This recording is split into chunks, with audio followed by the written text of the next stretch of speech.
In today's free enterprise system, two unforgiving truths prevail: the big eat the small, and the quick outmaneuver the slow.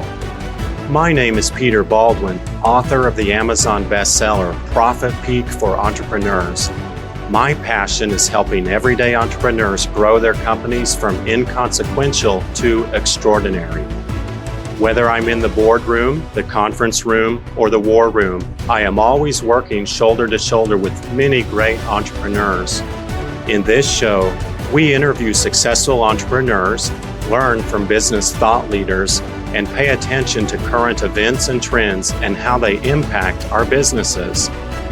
Join us as we demonstrate that the American dream is still alive and well to those courageous enough to take the journey.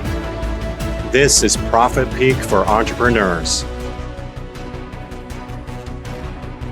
Hi, I'm Peter Baldwin, your host of Profit Peak for Entrepreneurs.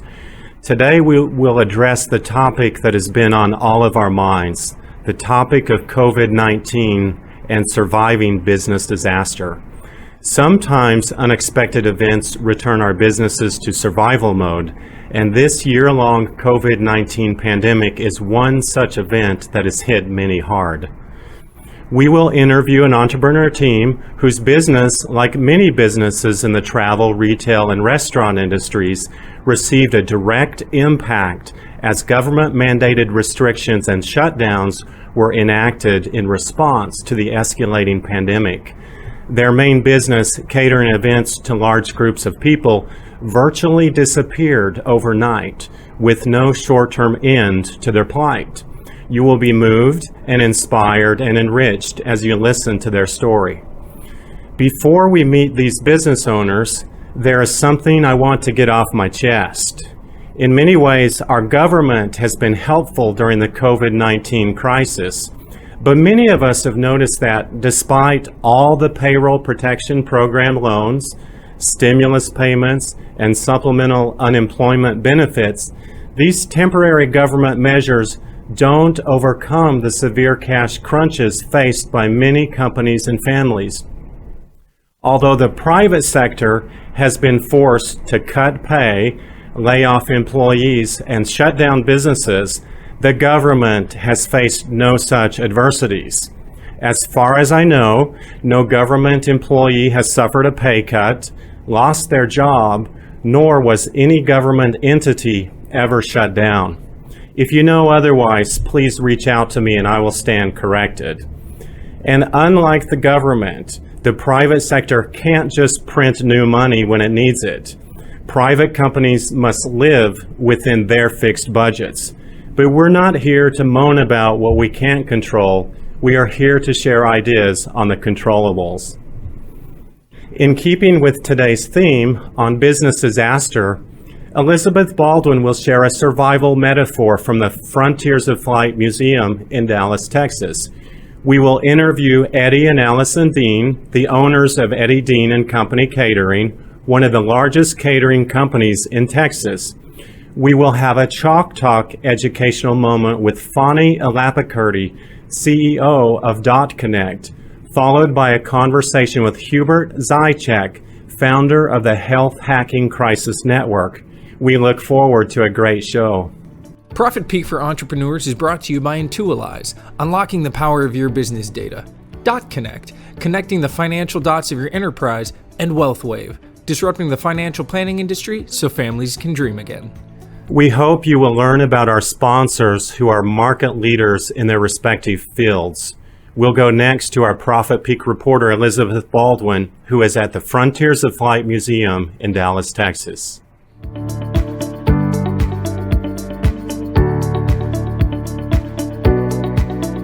All of us have been impacted by business disruption. Recent severe storms have affected many, civil unrest has upended lives, cybercrime is rising, and the global COVID-19 pandemic has unsettled us all. Some regions and industries have been hit especially hard. In the best cases, we've been inconvenienced. In the worst cases, our businesses have been shut down completely. Business owners are asking, am I prepared for a disaster scenario, and what must my business do to survive? I'm inside the Frontiers of Flight Museum in Dallas, Texas. Behind me, the Apollo 7 command module, a national treasure, serves as an inspiring symbol of triumph over disaster. Apollo 7 was the first Apollo mission to fly into space. The previous mission was not so fortunate. In early 1967, a trio of highly trained astronauts sat in the Apollo 1 command module and trained for their upcoming mission. Gus Grissom had already flown in the Mercury and Gemini programs and was one of the favorites to be the first man to walk on the moon. Ed White already enjoyed the honor of being the first American to walk in space. Roger Chaffee was preparing for his first space voyage. Shortly into their training, as they sat confined in the command module, a disastrous fire consumed the interior. All three astronauts died before the hatch could be opened. The fire was a confluence of unforeseen events: faulty wiring, a pure oxygen environment, and an escape hatch that could not be opened under intense cabin pressure. The disaster was a tremendous blow to the space program. Some were ready to concede failure. Others saw the disaster as a learning opportunity. Fortunately, the optimist won. A newly motivated team was determined to fix the fatal design flaws and prevent future disasters, including loss of life. This Apollo 7 command module includes many design corrections, with the most prominent correction being the redesigned hatch door that can be quickly opened outwardly from the inside. 18 months after the Apollo 1 disaster, this very same Apollo 7 command module sat atop a powerful Saturn rocket and prepared to launch with a new crew that included Wally Schirra, Walt Cunningham, and Don Eisel. Commander Schirra, another veteran of projects Mercury and Gemini, like his fallen friend Gus Grissom, and a close friend to all the Apollo 1 astronauts, said this regarding the previous disaster: "You're sad, you mourn the loss, but you don't wear the black armband forever." Apollo 7 launched successfully, orbited the Earth, and proved that disaster could be overcome. Although business owners cannot control when disaster strikes, they can learn from them and improve their response. Disaster exposes weaknesses. A company's financial condition may be weak, its revenue streams may be undiversified, the assets may be underinsured, and the data may be unprotected. It may be a good idea to rethink where the work is performed, how it is performed, and by whom.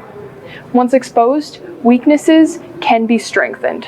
There is always a silver lining in a dark cloud. All you have to do is find it.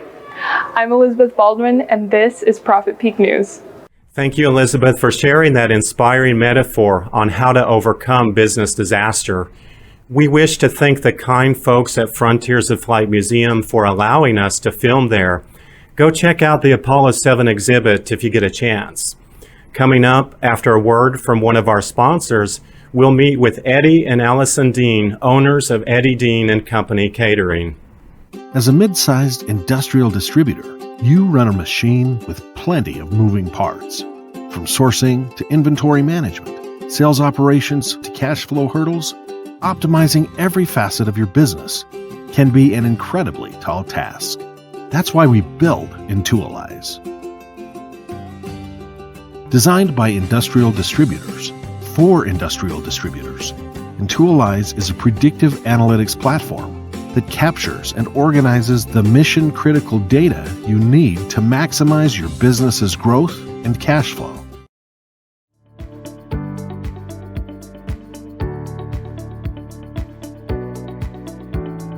The brand name Eddie Deen means something special. It means high-quality food delivered to a lot of people that's really delicious. We're privileged today to have the husband-wife ownership team, Eddie and Allison Deen, with us of Eddie Deen Company Catering. And we get to talk to them about how things are going. But first, before we do that, I want you to know about their operations. They have a kitchen in Terrell, Texas.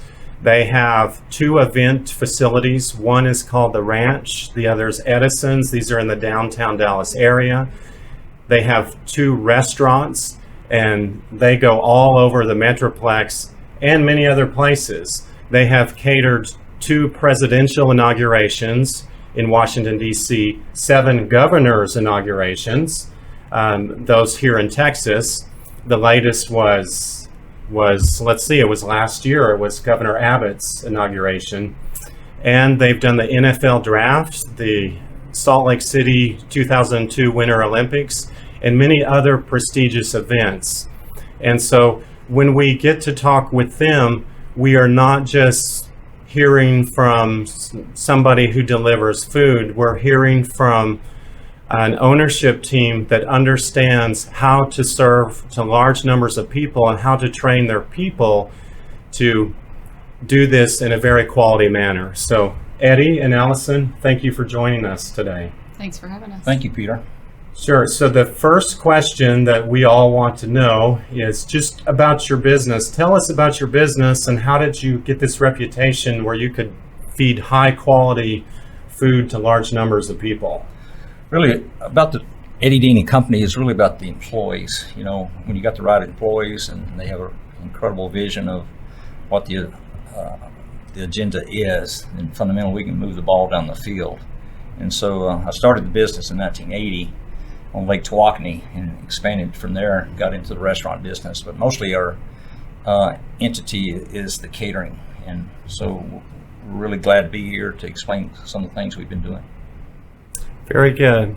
Very good. So how did you get this reputation? You started small, I guess, as everybody does, and then you became known that you could cater these large, prestigious events. Well, the key is there's laws that govern, you know, how to cook a brisket. There's laws that govern how to cook, you know, the world's greatest bread. So there's got to be laws that govern how to serve really quality food to a lot of different folks. You know, we've catered as many as 15,500 people in 38 minutes for then Governor George W. Bush. For Rick Perry, I was guaranteed we'd feed everybody in 30 minutes. We've had 13,500 people in 30 minutes. But our biggest event was Fort Hood. It was 25,000. We did go to Washington, D.C. to do the first presidential inauguration for George W. Bush, and altogether it was around 32,000 people at several events. And that is quite massive. And as I was thinking about these numbers and breaking this down into, you serve, let's say 30,000, or let's see at one of the inaugurations, it was 13,529 minutes. So that was Governor Rick Perry's inauguration. You had that on your website, so it was easy for me to put down. So I remember that I went to my daughter's high school banquet. Correct. And there must have been 100 of us there. And it took the catering company about 30 minutes to serve all of us. And by the time it got to me, I was hungry and angry, not really, but I was feeling hangry. Correct. And so I thought about that. They served 3 people per minute. And then if I've got this right, you can do, in that case, Governor Perry's, you did 465 in a minute. So how do you do that? Well, what was interesting was University of Texas Band was the first people in line, and you know, you got 500 players in the band, and they went through in seconds. So it's really about design and science and physics in regard to the physical aspect. More complex is getting everybody to see, understand exactly why we're doing what we're doing and how to do it. But we break everything down to, as far as we can, the lowest common denominator, to understand the science of cooking, the science of preparation, and how to maintain, the integrity of the product. And what we recognize and understand, that all these experiences, and that's what really matters, is the customer experience, is that all these experiences are subjective. So you got 15,000 or 13,000 people, and each one of them is constructing their own experience. And so it's critically important that we get our team to understand we're here to set the stage for these people to fall in love with us. It's a higher level of spiritual understanding of exactly what we're doing. It's just not serving food. It's thinking about the customer and the benefits that they get from the experience. So I actually saw the Governor Abbott's inauguration, the lunch that you served. And so break it down a little bit for us. How were the people organized? How did you make all this happen?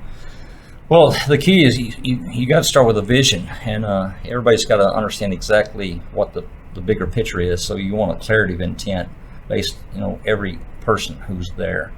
And so there, the biggest thing is you got to make sure you got plenty of air in the basketball. Everybody really understands the vision and really passionate about what they do and how they do it. And everybody understand that we got to wow the audience. And so, you got all these different people coming from all across Texas, representing all kinds of different economical groups. But at the end of the day, we got to make sure these people feel really important, significant, and lovable. So to do that, is that your employees really has got to see a big picture. And so it's really about, I don't call it training as much as educating, getting everybody to have a vision of exactly what we're trying to achieve. Excellent. So as a husband-wife ownership team, you both are in the business, and then you also are raising a family. How do you find the balance between family life and life at work? Allison, you want to answer that question? It's challenging, but I guess rewarding as well. And the sense the kids are very involved, not to their liking, but they like to participate. We both, play roles within the company, and day in, day out with each of the employees. And the employees are really our base and are the most important part of, I think, who we are. They kind of make this process of owning a business so much easier for us as a husband-wife team, like you said, because we have them to rely on and help us out. Well, Abby was working at Ham's Peach Orchard. We got a barbecue place in east of Terrell called Ham's Peach Orchard. A lot of people are familiar with that farm, but I think she was 10 years old, and pretty much there was 11, 12 years old. She was running incredible running amount the cash register. Yeah. So fundamentally, is today she's at Oklahoma, OU, and working on a degree in dentistry.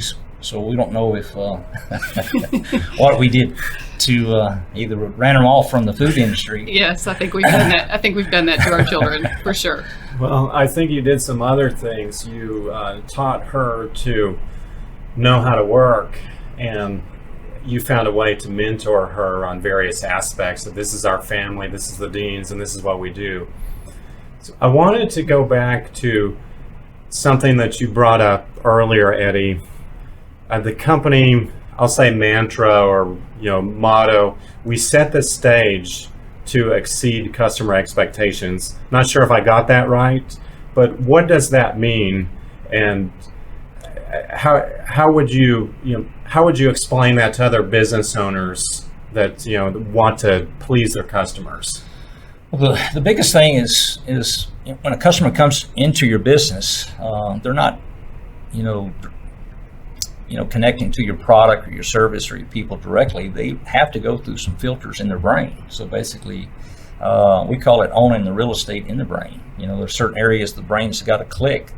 And your responsibility as a business is to make sure they fall in love with you. So your product and service has to exceed their expectations. I've taught lawyers how to deal with jurors, in a courtroom. You got to set the stage for them to fall in love with your side versus the other side.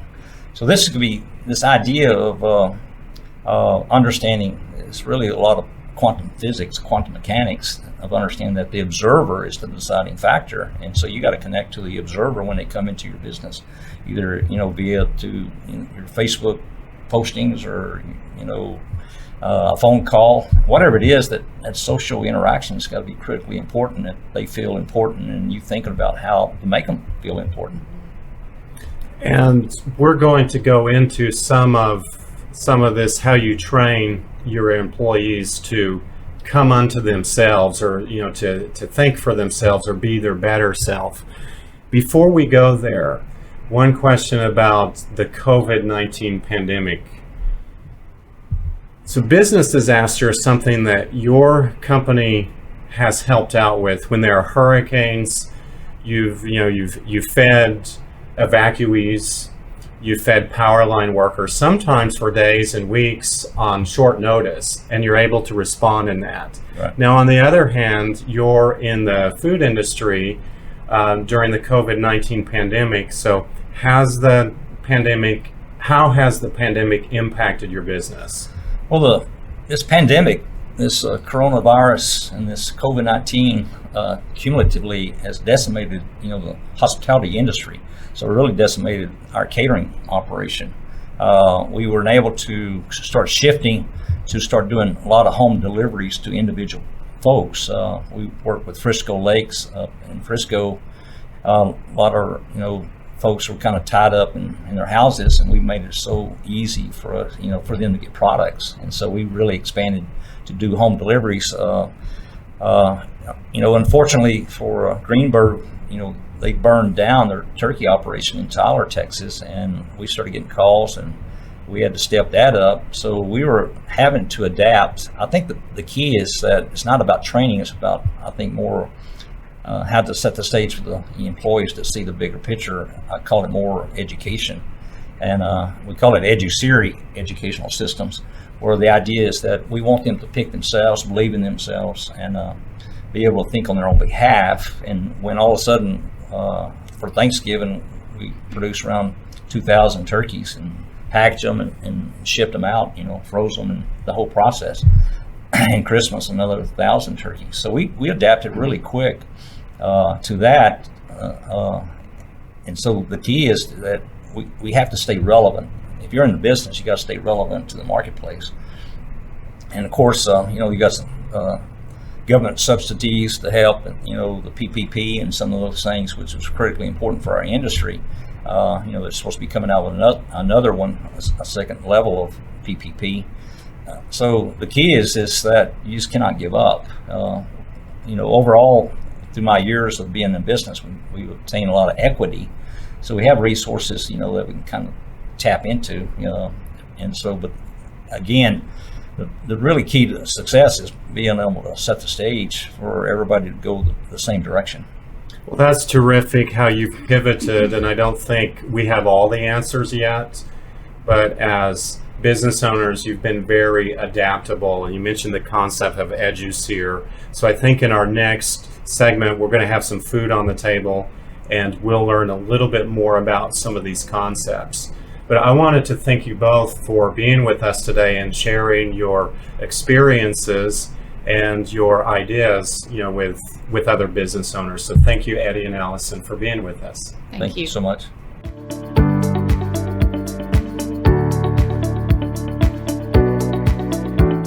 We're here with Eddie and Allison Deen of Eddie Deen Company Catering, and we're in for a real treat. This studio has been magically transformed into a kitchen. Eddie has brought a brisket and some other food that he serves many thousands of people, and he's going to teach us about the laws that govern barbecue and how that applies to all of us in different aspects of our lives. Well, thank you, Peter. Basically, in the way I approach all cooking is that there's laws that govern everything. So even bread, there's yeast that is a living one-cell organism, enters the endosperm of the flour, needs sugar for energy, salt for stabilizer, oil for elasticity. So really how you have to look at all cooking process is through systems or systems thinking. So everything's just systematic, and so everything is based on interaction between the parts, how everything exchanges energy in the parts. So what's interesting about brisket is I kept doing these classes on brisket, and I would tell the students that basically you got to have a vision, and the vision is you got to bring this brisket up to about 195 degrees internal temperature. And so you set the smoker at 225 degrees. So I started seeing a pattern in cooking brisket that you put a cold brisket on the smoker, 35 degrees, it'll move up pretty quickly, about 140 degrees in 4 hours, then it'll go into a resistance. And so that really baffled a lot of people, because you can go out there 7 hours later and it's still at 140 degrees. And so what's really going on is the brisket is sweating. Basically, it's called a stall in the lingo of cooking barbecue. But if you stay persistent with your temperature, you'll move to this stall. And what's happening in the brisket is 95% of the weight of the brisket is water, and it's evaporating and cooling down the muscle. So it confused a lot of people. And eventually, if you get to 160, there's an enzyme called capsaicin that's in the muscle. It'll start breaking down the connective tissue, the collagen proteins that makes the brisket so tough. So at the end of the day, we're trying to get to the metamorphosis of barbecue, which is, we're looking for the promised land. We're looking for the butterfly in the barbecue. So it's kind of like what we've been talking about is, unfolding the stage or setting the stage for something beautiful to happen. And so brisket is, if you understand the laws of it, you really can come up with some incredible, beautiful pieces of brisket. And This is the most beautiful brisket I've ever seen. so it's all about the experience. And so we're always looking for how do you optimize the experience for the customer. And so there's laws that govern, how to do everything. And so if you plant corn, you get corn, So the idea is you want to be able to understand the concepts, understand the lingo, so everybody's on the same page and go knock everybody's socks off.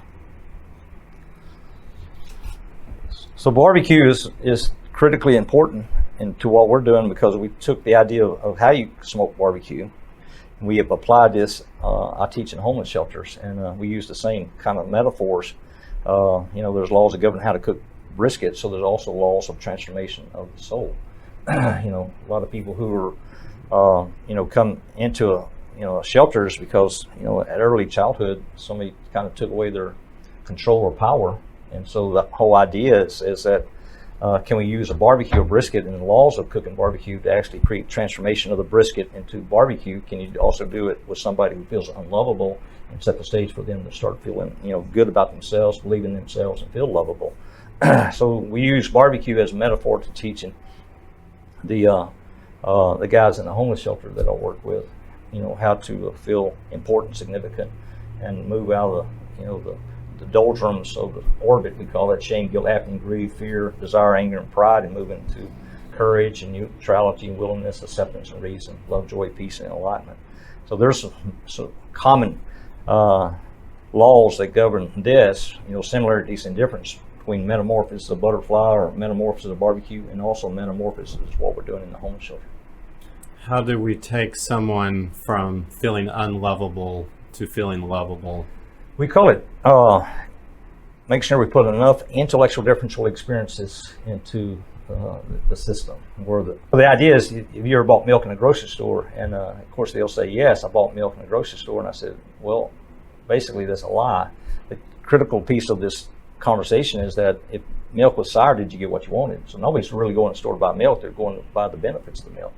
And so what we try to do is walk these guys through a metamorphosis to understand that basically we don't need people, we need the benefits of people. And the guy who ends up in the shelter is thinking that people exist for their benefit. And so they become takers instead of givers, and we start metamorphosing the idea that they can go from a taker to a giver. And that is so neat, how you can take a concept, the laws that govern barbecue, and you can apply that, and you can truly change lives. So thank you so much, Eddie, for sharing this, the laws of barbecue, and for joining us, both you and Allison, today. Thank you so much, Peter. Thank you. Next up, after a word from our sponsor, we'll hear from Farni Elapakurty, CEO of dotKonnect. Phani will teach us how we can use our financial statements to respond rapidly to disaster scenarios. For most small businesses, managing books, cash flow, and making informed decisions is a serious challenge. This is because of lack of an all-around team, information, and technology. The right solution has to be with a good mix of people, process, technology, and methodology. With a proven model to deliver results, dotKonnect's value proposition helps small businesses to run finance operations like the big corporations, with seasoned team and technologies, in office and remote. Connecting the dots across finance functions, dotKonnect is the trusted advisor for small businesses to manage finance and accounting better and cost effective. You can reach us at info@dotKonnect.io.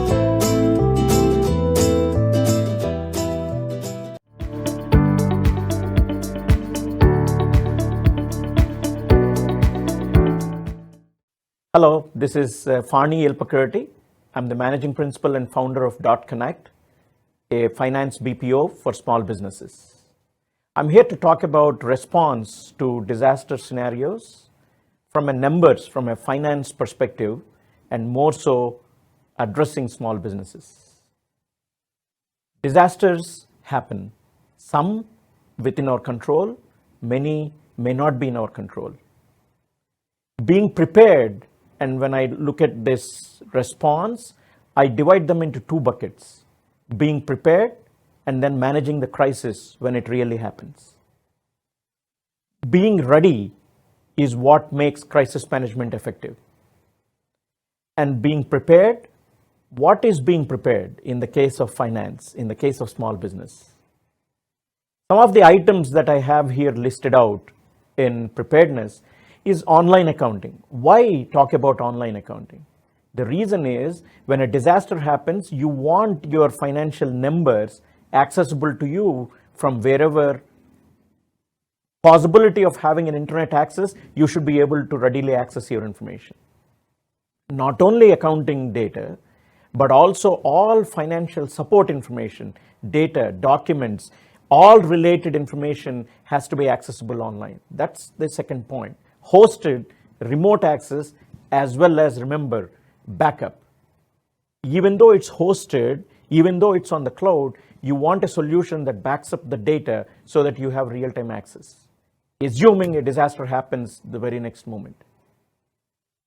With all of this on the cloud, the next is access to this information. You want to make sure that you have information to access, passwords, security questions, all of this secured, of course, but accessible to the key team members in the small business. The next is documentation of process. We don't need to address, this is generally applicable, but with the tools now available, you don't need to formally document or spend too much time. There are applications where you can generally record yourself doing some tasks, even exception scenarios, one-off scenarios. You can record and make them available so that when something like this happens, you can easily replace and re-implement processes. The next item is bank. This is something of a personal learning from this COVID situation. There have been a lot of our clients who didn't need cash because they were doing really well before a disaster happened. So the business owners thought, why would I need a credit exposure when I really am not cash crunched? But through this learning through COVID, we learned that yes, even though you're healthy in cash, get the limits established. There is not much of cost, but get the limits because that's where you can tap into when a disaster happens. Team roster, this from a finance standpoint for small businesses, it might not be painful because there is lesser number of people, but at the same time, you want to have all contacts, alternate numbers, all your key members' information such that they are easily accessible. Then last but not the least, with all being prepared, you got to test and make sure that it really works when a situation happens. You got to run fire drill type exercises on periodic basis, scheduled so that you know what you planned as actions really works when a disaster happens. And all of this, all encompassing now driving towards numbers, is having your books tight, clean, and complete is what is preparedness from a numbers perspective. Now let's go to managing. So if you're prepared, now you can easily manage a crisis happening. So from a management standpoint, I have certain items exclusively talking about finance and numbers. So revisiting the budgets. You must have prepared yourself thinking that you're going to do 20% more than last year, 15% more than, but now all your dimension, all your assumptions, all your underlying rules for your budget change. So you got to revisit the budget, revamp it to true facts. Expense control. This is one item that I preach to clients. Immediately something like this happens where I see an issue with cash, which is also the second item. Finance wants to get into the mix, be the police before any expense gets incurred. Yes, you divide the expenses into must have, maybe need to have. Must have, yes, for sure. Maybe need to have, should not go out of the door without the finance policing it before it is incurred. Cash management, of course, cash is king.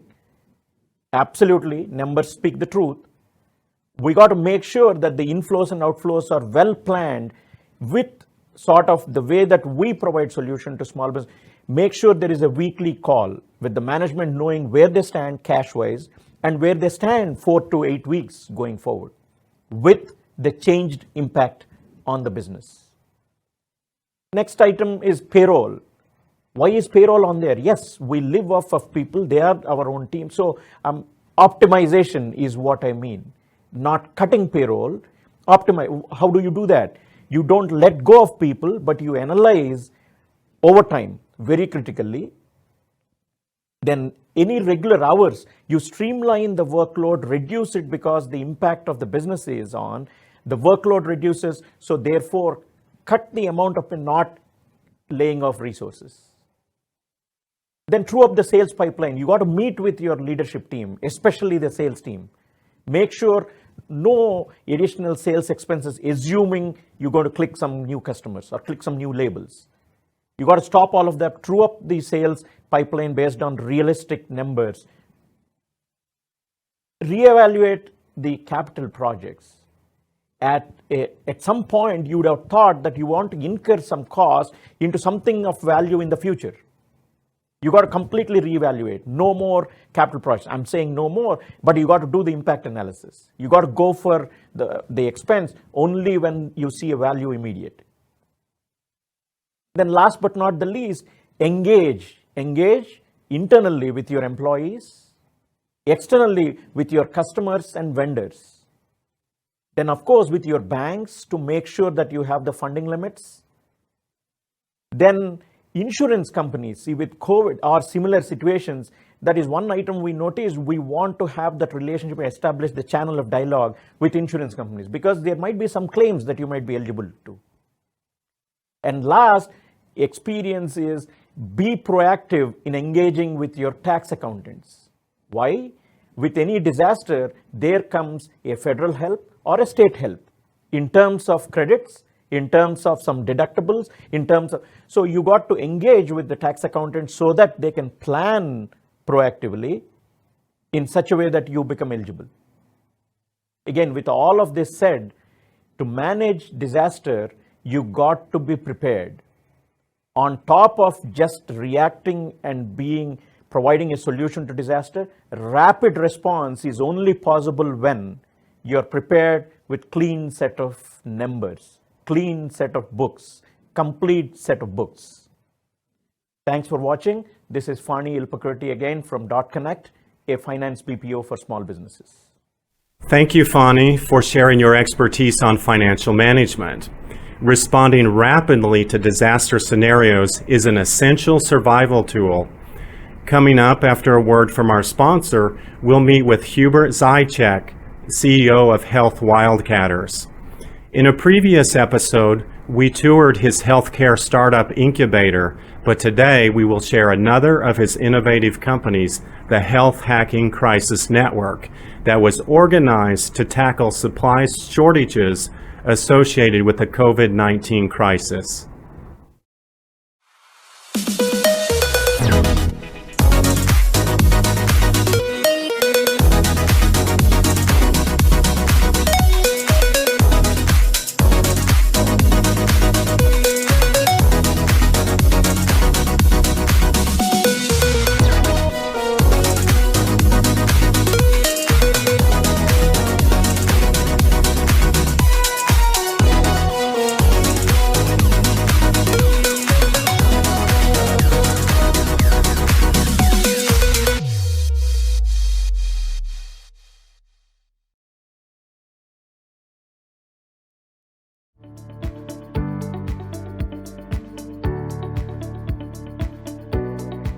Year has been a particular difficult year with the COVID-19 pandemic, and Hubert and his team had some ideas of things they wanted to do. Yeah, the Health Hacking Crisis Network was conceived on a balcony in Gulf Shores, Alabama. Basically, we were on spring break and the whole country started shutting down. So all places, and we were on spring break. I was with my family. And this was a bit different story for me because unlike other things I've started over the years, this felt like a real need an urge of mine to do something about really solving problems in this crisis. And so I started it on Facebook. I just invited friends and acquaintances, anybody who had a relevant background and a willingness to help.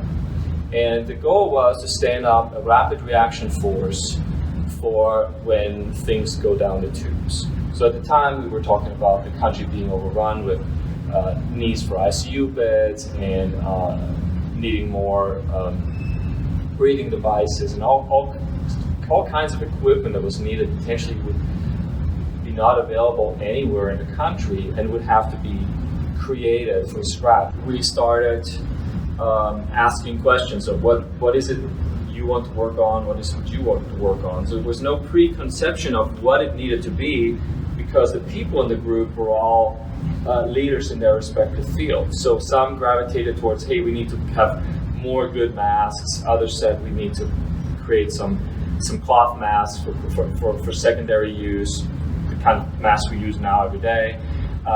Others wanted to work on protective equipment like shields and all those different things. And so these groups would form, and then we created them in a Slack channel and let them work on their own project, and then had the calls together to help and with the collective brain trust to stand up any support they might need. For instance, on the very expensive masks that were not obtainable at the time, we had two separate people working on two separate projects that had created N95-like masks for first responders. So they didn't have, in all cases, good masks, and some surgeons didn't even have great masks.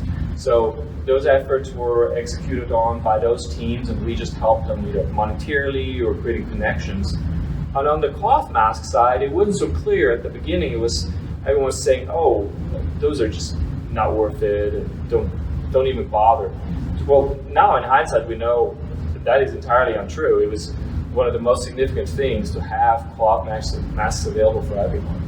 But one of our team members was able to get Michaels to donate thousands of these bolts of cloth that were needed to make masks, which another organization then created masks out of through a sewing initiative of hundreds and hundreds of sewers that would volunteer their time. So many different projects, and now also we created a book challenge so that actually a junior in high school or sophomore won the book challenge. This is an idea to write a book about COVID, a children's book about COVID, educate children on COVID. We have a translation project that helps get the pertinent information translated in all the other languages so that we have no barriers, we have a clear understanding of what the rules are.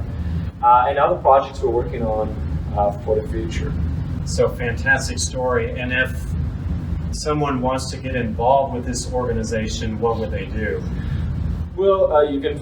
This is remains the name. It's very long, but if you type it into Google, you will get to the website that has the exact same name. And there's a contact us button there. We also still have the Facebook group, so you can contact us through Facebook as well. So we're also looking for people with new ideas and new things that could be worked on, maybe initiatives in other countries where we could help other countries that are not as able or that need more help on certain areas with this particular COVID problem, but there might also be other problems that emerge in the future that we could participate in. I mean, in the best way at the time, we were thinking about it like MacGyvering things, right? So rigging things to make them work.